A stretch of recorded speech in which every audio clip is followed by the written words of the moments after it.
Hello friends, আমি শুভম। এখন এই ভিডিওতে নেটফ্লিক্সের একটা নতুন কন্টেন্ট নিয়ে কথা বলবো, যেটার নাম আই হোস্টেজ।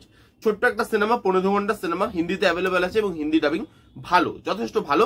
হিন্দি ডাবিং আপনারা এই সিনেমাটা দেখতে পারেন। কিন্তু প্রশ্ন হচ্ছে, এই সিনেমাটা দেখা উচিত না উচিত না, আপনার টাইমটাকে ডিজার্ভ করে, সেটা নিয়ে কথা বলবো এই ভিডিওতে। এবার এই মুভিটা দেখার সময় একটা জিনিস বারবার আমার মাথায় আসছিল, যে সেটা হচ্ছে যে নেটফ্লিক্সে দেখবেন কিছু কন্টেন্ট থাকে, যে কন্টেন্ট গুলো না খুব ভালো কন্টেন্ট হয় এবং সেটা নেটফ্লিক্সও জানে এবং তাদের প্রচারও নেটফ্লিক্স খুব ভালোভাবে করে।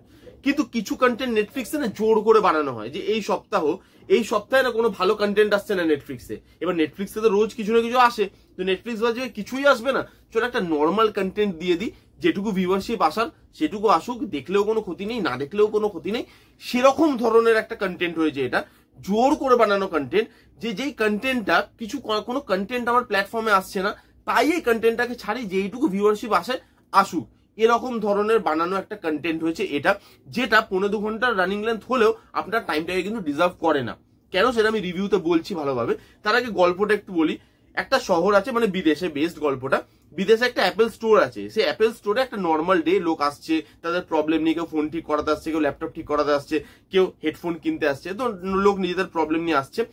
কিন্তু সেখানে নর্মাল ডেটা অ্যাবনর্মাল হয়ে যায় যখন সেখানে একটা লোক ঢোকে উইথ ওয়েপেন, তার কাছে বন্দুক বোম সব আছে, এবং সে সেখানে ঢুকে সব লোককে ক্যাপচার করে নেয়। কিছু লোক তো পালিয়ে যায়, বাট কিছু লোককে সে হস্টেজ বানিয়ে নেয়।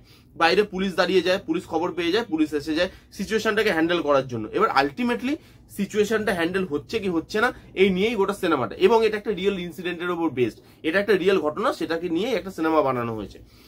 এইবার এই সিনেমার মধ্যে প্রথমে যদি পজিটিভ দিকগুলো আমি হাইলাইট করি, দুটো পজিটিভ দিক আছে, মাত্র দুটো পজিটিভ দিক। একটা হচ্ছে এখানে কিছু হিউম্যান ইমোশন দেখানো হয়েছে, যেটা দেখানোর চেষ্টা করা হয়েছে বাট ফুটে আসে না ফর ট্রিটমেন্ট, সেটা আমি পরে আসছি।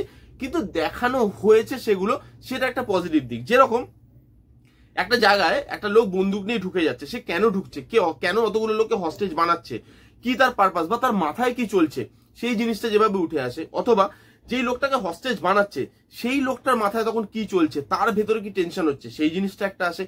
এবং বাইরে পুলিশ আছে, পুলিশের তখন মেন্টাল স্টেট কি, পুলিশ তখন সিচুয়েশনটাকে হ্যান্ডেল করার জন্য কি করবে ভাবছে, বা হিউম্যান ইমোশন পুলিশদের কাছে তখন কিভাবে কাজ করছে, সেই জিনিসগুলো এখানে ভালোভাবে দেখানো করার চেষ্টা করা হয়েছে। বাট সেগুলো ফুটে আসে না, কারণ এই সিনেমাটার বাকি সব জিনিস খারাপ। এবং যেহেতু বললাম দুটো পজিটিভ দিক, আর একটা পজিটিভ দিক হচ্ছে লুক অ্যান্ড ফিলটা ভালো, যেহেতু বিদেশে বেস্ট, দেখতে ভালো লাগে সিনেমাটা, একটা মানে প্রিমিয়ামনেস, ওই প্রাইমারি প্রিমিয়ামনেসটা দিতে পারে সিনেমাটা।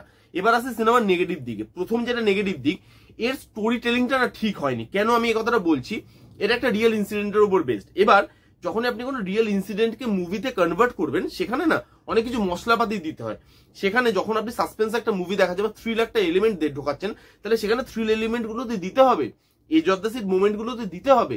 হয়তো ঘটনাটায় অতটা থ্রিল মোমেন্ট ছিল না, কিন্তু যখন আমি এটা দিয়ে একটা সিনেমা বানাচ্ছি, লোককে আমাকে এঙ্গেজ করতে হবে, লোক 2 ঘন্টা মানে 1 ঘন্টা 45 মিনিট সময় দিচ্ছে, তাহলে সেই টাইমটা তো জাস্টিফাই হতে হবে। সাসপেন্স মুভি, তার মধ্যে সাসপেন্স থাকতে হবে, থ্রিল থাকতে হবে। বাট এটা আপনি দেখে মনে করবেন যে একটা পেপারে যে ঘটনাটা পড়েছে তারা, বা ইন্টারনেটে তারা একটা ঘটনা পড়েছে, সেটাকেই তারা হুবহু স্ক্রিনে চেপে দিয়েছে।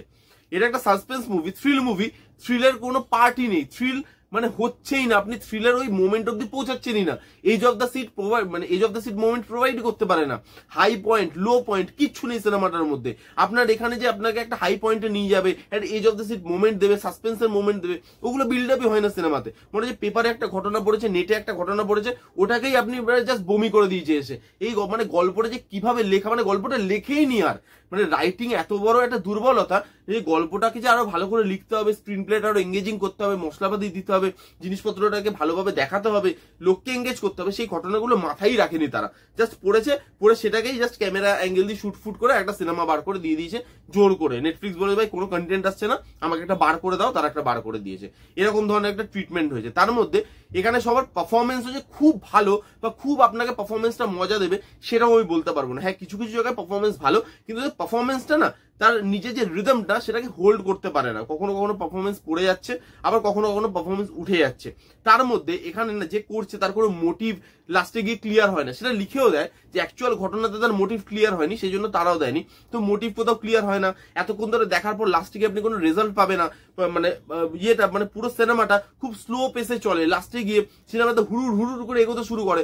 আপনার কি ট্রিটমেন্ট, প্রথম দিকে এত স্লো বার্ন ট্রিটমেন্টে তুমি এগোলে, কোনো হাই পয়েন্ট দিলে না, লাস্টের দিকে এরকম আগুনের মতো মুভি নিয়ে ছুটে বেরিয়ে চলে গেলে, ভাই মুভিটা কোনো জায়গাতে আপনাকে ইমোশনালি মানে thriller element wise, suspense element wise বা এখানে edge of the seat wise কোনো জায়গায় আপনাকে ওই মুভমেন্ট গুলো প্রোভাইডই করতে পারে না, আপনাকে ওই জায়গাটা পর্যন্ত পৌঁছাতেই পারে না। এর স্টোরি টেলিং এতটাই খারাপ হয়েছে, এর পারফরমেন্সও মোটামুটি ঠিকঠাক, এখানে গল্প বলতে পারেনি, এখানে যে স্ক্রিন প্লে রাইটিং তার মধ্যে পেসের একটা প্রবলেম আছে, স্লো হয়ে যাচ্ছে, কখনো ফাস্ট হয়ে যাচ্ছে।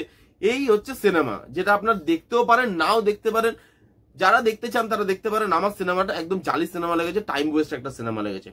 এই ছিল আই হোস্টেজ বলে সিনেমাটার রিভিউ।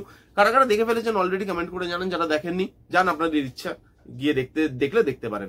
কেমন লাগলো রিভিউটা জানাতে ভুলবেন না, ভালো লাগলো প্লিজ থামস আপ, লাইক করবেন, কমেন্ট করবেন, শেয়ার করবেন, চ্যানেলটাকে মাস্ট সাবস্ক্রাইব করবেন। দেখা হচ্ছে নেক্সট কোনো ভিডিওতে, ততক্ষণ bye bye, take care and be safe.